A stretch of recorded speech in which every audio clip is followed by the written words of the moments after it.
जय श्री कृष्णा। दोस्तों, हमारे YouTube चैनल थेडिशा व्लॉग्स में आप सभी का हृदय से स्वागत है। आज हम आपको उस दिव्य और अलौकिक गाथा की ओर ले जा रहे हैं जो न केवल साहस और वीरता की कहानी है, बल्कि अधर्म पर धर्म और अहंकार पर परमात्मा की विजय का सबसे बड़ा प्रमाण है। आज हम श्रवण करेंगे भगवान श्री कृष्ण और कालिय नाग मर्दन की संपूर्ण महागाथा।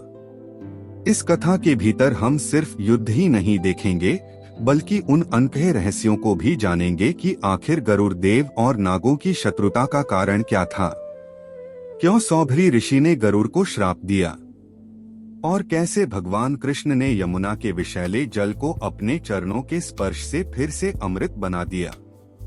यह वीडियो बहुत विस्तृत होने वाली है, क्योंकि हम श्रीमद्भागवत पुराण के उन श्लोकों और प्रसंगों की गहराई में उतरेंगे जिन्हें अक्सर संक्षेप में छोड़ दिया जाता है। तो चलिए अपनी आंखें बंद करें, मन को शांत करें और भगवान की इस पावन लीला में डूब जाएं। प्रेम से बोलिए राधे राधे। सौभरी ऋषि की यह कथा उस समय की है जब आध्यात्मिक शक्ति और योग बल अपने चरमोत्कर्ष पर हुआ करता था। ऋषि सौभरी एक अत्यंत तेजस्वी ब्राह्मण थे, जिन्होंने अपनी इंद्रियों को पूरी तरह वश में कर लेने के उद्देश्य से यमुना नदी के गहरे जल के भीतर समाधि लगाकर हजारों वर्षों तक तपस्या की थी। उनका नियम इतना कठोर था कि वे जल के भीतर ही सांस रोककर परमात्मा का ध्यान करते थे। उनकी इस तपस्या के दौरान उनके चारों ओर मछलियों का एक बड़ा परिवार रहता था, जिनका राजा एक वृद्ध मत्स्य था। ऋषि को उन मछलियों से गहरा प्रेम हो गया था। एक दिन भगवान विष्णु के वाहन गरुड़ देव, जिनका आहार ही सर्प और मछलियां हैं, वहां आए और उन्होंने ऋषि की उपस्थिति में ही उस वृद्ध मछली का भक्षण कर लिया। अपने प्रिय मछलियों के दुख से द्रवित होकर ऋषि सौभरी का क्रोध जाग उठा और उन्होंने गरुड़ को श्राप दे दिया कि यदि वे पुनः इस क्षेत्र में आए तो उनके प्राण निकल जाएंगे। यही वह श्राप था जिसने बाद में कालिय नाग को यहाँ छिपने का स्थान दिया। परंतु गरुड़ जैसे भक्त को श्राप देने के कारण ऋषि का तपोबल क्षीण होने लगा। एक दिन जल के भीतर तपस्या करते समय उन्होंने दो मछलियों को प्रेम क्रीड़ा करते देखा और उनके मन में भी सांसारिक सुख भोगने की इच्छा। जो ऋषि हजारों वर्षों से जल में तप कर रहे थे, वे अचानक गृहस्थ जीवन की कामना से व्याकुल होकर राजा मांधाता के दरबार में जा पहुँचे। राजा की 50 सुंदर पुत्रियां थीं। जब ऋषि ने राजा से विवाह का प्रस्ताव रखा तो राजा उनके वृद्ध और जर्जर शरीर को देखकर असमर्थता जताने लगे। तब ऋषि ने अपनी योग शक्ति से स्वयं को कामदेव के समान अत्यंत सुंदर और युवा बना लिया, जिसे देख राजा की सभी 50 पुत्रियां उन पर मोहित हो गईं और उन सभी ने ऋषि से विवाह करने का हठ कर लिया। ऋषि ने अपनी माया शक्ति से 50 भव्य स्वर्ण महलों का निर्माण किया, जिनमें स्वर्ग जैसी सुख सुविधाएं थीं, और वे स्वयं 50 रूप धारण कर हर पत्नी के साथ भोग विलास में डूब गए। सैकड़ों वर्षों तक इस वैभव और कामवासना के सुख में रहने के बाद एक दिन अचानक ऋषि की चेतना जागी। उन्हें एहसास हुआ कि जिस शांति को वे इंद्रियों के सुख में ढूंढ रहे थे, वह कभी तृप्त नहीं होने वाली प्यास की तरह है। उन्होंने देखा कि भोग से कामना शांत नहीं होती, बल्कि वैसे ही और भड़कती है जैसे अग्नि में घी डालने पर।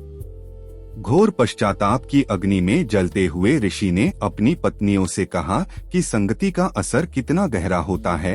एक मछली को देखने मात्र से उनकी हजारों साल की तपस्या धूल में मिल गई। अंततः उन्होंने उस समस्त मायावी वैभव का त्याग कर दिया और अपनी पत्नियों सहित पुनः वन में चले गए, जहां उन्होंने भगवान विष्णु की अनन्य भक्ति की और घोर वैराग्य के बाद मोक्ष को प्राप्त किया।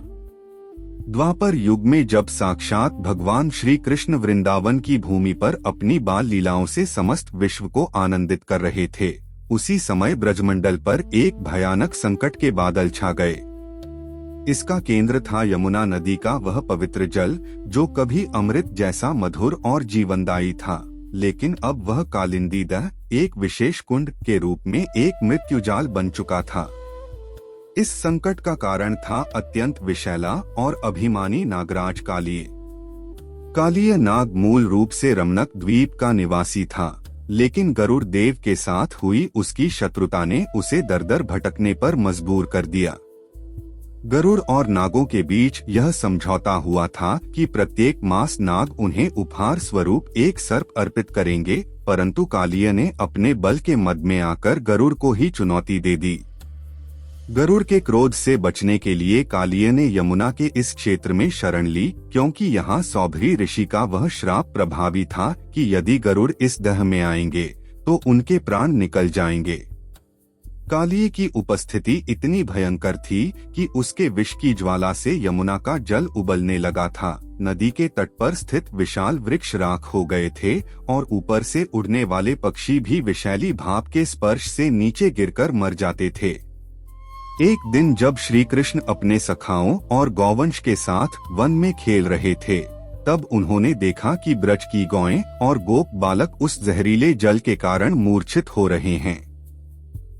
तब करुणा सागर प्रभु ने इस विषैले भय को समाप्त करने का संकल्प लिया। वे एक ऊंचे कदम के वृक्ष पर चढ़ गए, जो अमृत की बूंदों के प्रभाव से आज भी जीवित था, और वहां से एक विराट हुंकार भरते हुए यमुना के काले और उबलते हुए जल में छलांग लगा दी। जैसे ही भगवान जल में कूदे, पूरे ब्रज में हाहाकार मच गया। माता यशोदा और नंद बाबा बदहवास होकर तट की ओर दौड़े।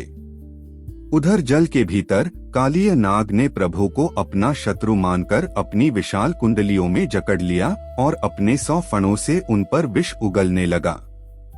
भगवान ने कुछ समय तक बंधे रहने की लीला की ताकि ब्रजवासियों का उनके प्रति प्रेम और भी प्रगाढ़ हो, लेकिन जब उन्होंने देखा कि उनके भक्त दुख के सागर में डूबे जा रहे हैं, तब उन्होंने अपना स्वरूप बढ़ाना शुरू किया। कालिय की पकड़ ढीली होने लगी और तब भगवान उसके फणों पर उछलकर चढ़ गए। देवताओं ने आकाश से दुदुम्भियां बजाईं और गंधर्वों ने गायन शुरू किया, क्योंकि भगवान ने कालिय के मस्तक पर अपना दिव्य तांडव प्रारंभ कर दिया था। कालिय का जो फण ऊपर उठता, प्रभु उसे अपने पैर के प्रहार से झुका देते। धीरे धीरे कालिय का सारा मद, सारा अहंकार और सारा विष रक्त बनकर बहने लगा। जब वह अधमरा हो गया, तब उसकी पत्नियां नागवधुएं अपने नन्हे बालकों के साथ जल से बाहर आईं और उन्होंने भगवान की अत्यंत करुण स्तुति की। उन्होंने प्रार्थना की कि प्रभु, आपने इसे दंड देकर वास्तव में इसका उद्धार किया है, अब इसके प्राणों की रक्षा करें। भक्तों की पुकार सुनकर भगवान ने कालिय को जीवन दान दिया और उसे आज्ञा दी कि वह यमुना को त्याग कर रमणक द्वीप चला जाए। भगवान ने उसे अभयदान देते हुए कहा कि अब तुम्हारे मस्तक पर मेरे चरणों के चिन्ह अंकित हो गए हैं, इसलिए गरुड़ भी अब तुम्हारा अहित नहीं करेंगे। इस प्रकार भगवान ने यमुना को विषमुक्त किया और पूरे ब्रज को एक महान विनाश से बचा लिया।